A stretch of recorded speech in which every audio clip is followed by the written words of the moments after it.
नमस्ते student, BEd second year और अपना सब्जेक्ट है ज्ञान एवं पाठ्यचर्या, जिसमें हम पढ़ रहे हैं सब्जेक्ट अपना वो है इकाई फर्स्ट ज्ञान की आवश्यकता एवं महत्व। पार्ट 2 पढ़ेंगे।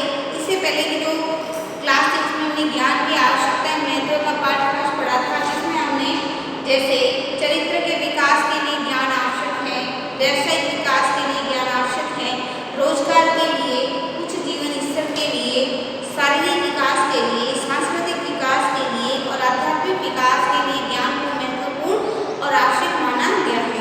नेक्स्ट अपना है वो है छात्रों के संतुलित विकास के लिए। नेक्स्ट है पेज नंबर 1, छात्रों के संतुलित विकास के लिए।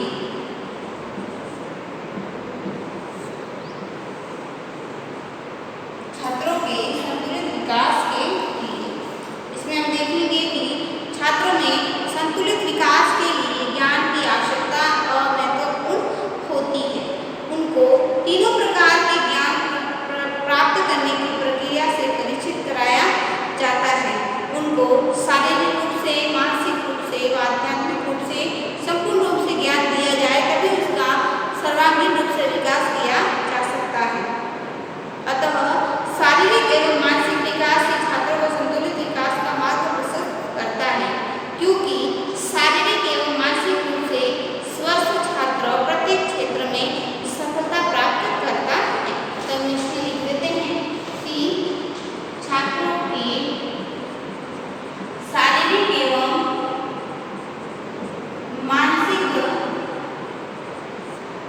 छात्रों के शारीरिक एवं मानसिक विकास के लिए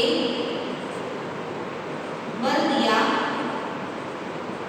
जाता है, क्योंकि बालक स्वस्थ होगा तो प्रत्येक क्षेत्र में बढ़ चढ़कर वो भाग लेता है। नेक्स्ट है अपना वो है शिक्षण अधिगम प्रक्रिया की। 9th में है शिक्षण अधिगम प्रक्रिया की। शिक्षण अधिगम प्रक्रिया की प्रभावशीलता के लिए, प्रभावशीलता के लिए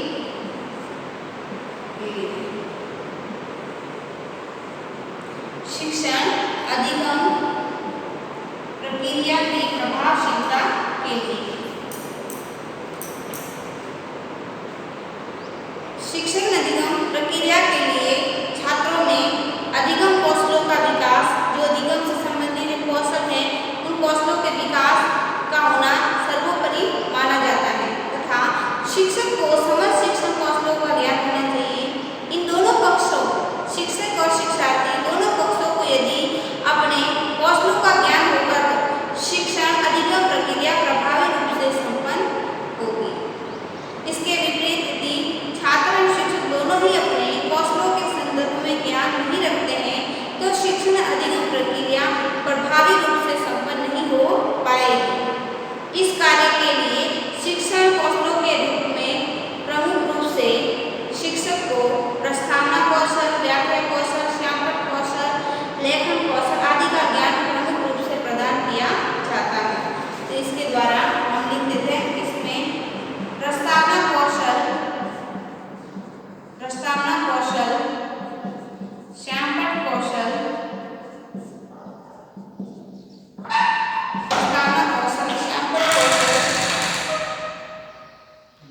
एवं व्याख्या कौशल,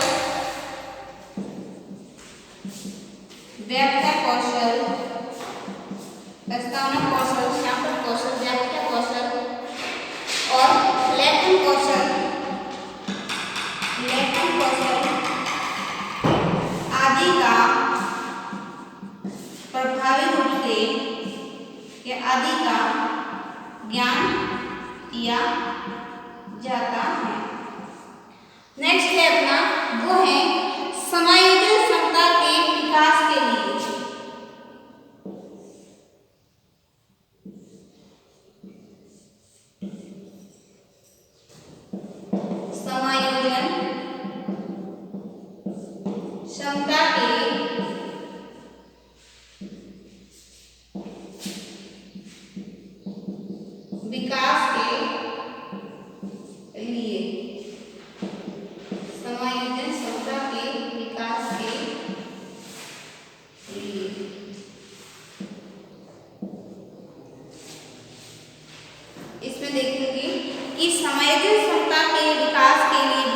ज्ञान वरदान के रूप में सिद्ध होता है, क्योंकि ज्ञान के आधार पर ही बालक में विभिन्न प्रकार के व्यवहार का प्रदर्शन करता है तथा अपने संवेगों पर नियंत्रण करना सीखता है। उदाहरण जैसे एक छात्र विद्यालय में प्रवेश तो करता है, वह शिक्षक के व्यवहार को अनेक रूपों में अपने उपयोग एवं व्यवस्था में भिन्न पाता है। जैसे छात्र का मन कहानी सुनने का है, शिक्षक उसको पढ़ाने का कार्य करता है तो उसके मनोभावों के विपरीत होता है।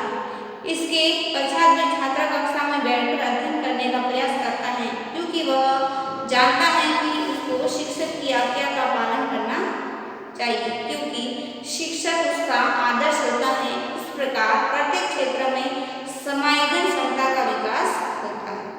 जैसे छात्र फर्स्ट पीरियड में आया और वह घर से किस कारण से या कहीं भूल कर आया तो बालक उसका क्लास में मन नहीं लग रहा है, लेकिन जब बालक को शिक्षक पढ़ा रहा है तो उसको उस समय उसी वातावरण उसी परिस्थिति में समायोजन की क्षमता है उसका विकास होगा, तभी होगा जब उसको इस संदर्भ में ज्ञान प्राप्त होगा। नेक्स्ट है आत्म अभिव्यक्ति के लिए।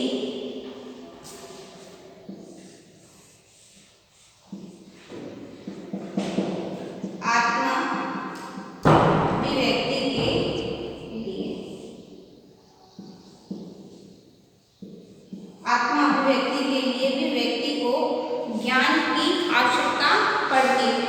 छात्र में ज्ञान के माध्यम से आत्माभिव्यक्ति की क्षमता विकसित होती है, क्योंकि प्रत्येक वस्तु या विषय के संदर्भ में वह स्वयं के अनुभव को व्यक्त करने के लिए उसके संदर्भ में उस वस्तु या विषय के बारे में जानकारी आवश्यक होती है।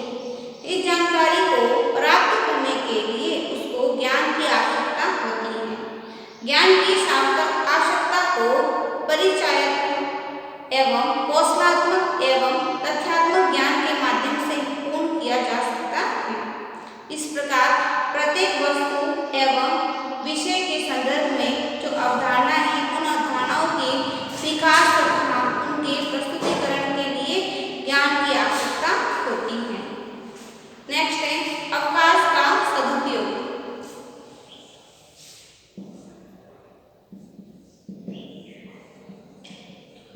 अवकाश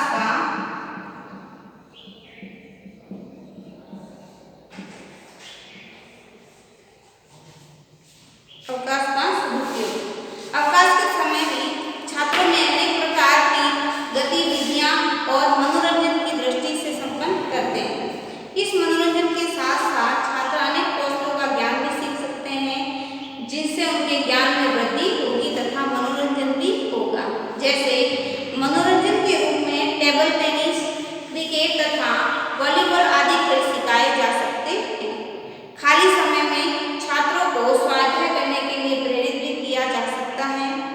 अनेक प्रकार की कहानियां पढ़ी जा सकती हैं, जिससे उनको ज्ञान के साथ साथ गुणों के विकास में भी वृद्धि होती है। इस प्रकार विभिन्न प्रकार के ज्ञान के माध्यम से छात्र अपने खाली समय का सदुपयोग कर सकते हैं। और नेक्स्ट है सामाजिक गुणों का विकास।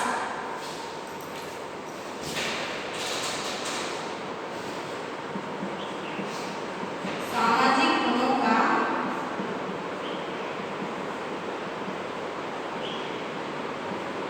विकास।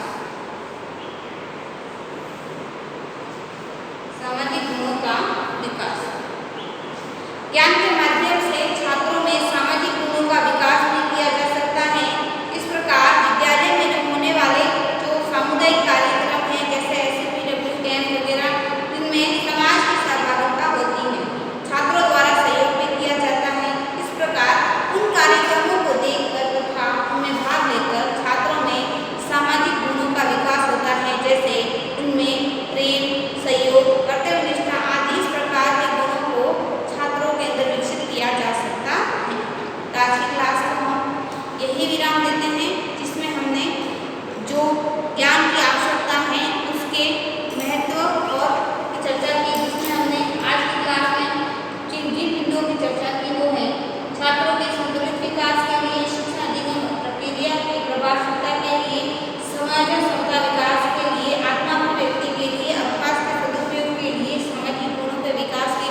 पशु के समान माना जाता है तथा विद्यालय व्यवस्था छात्रों का सर्वांगीण विकास एवं शिक्षा व्यवस्था भंग हो जाती है।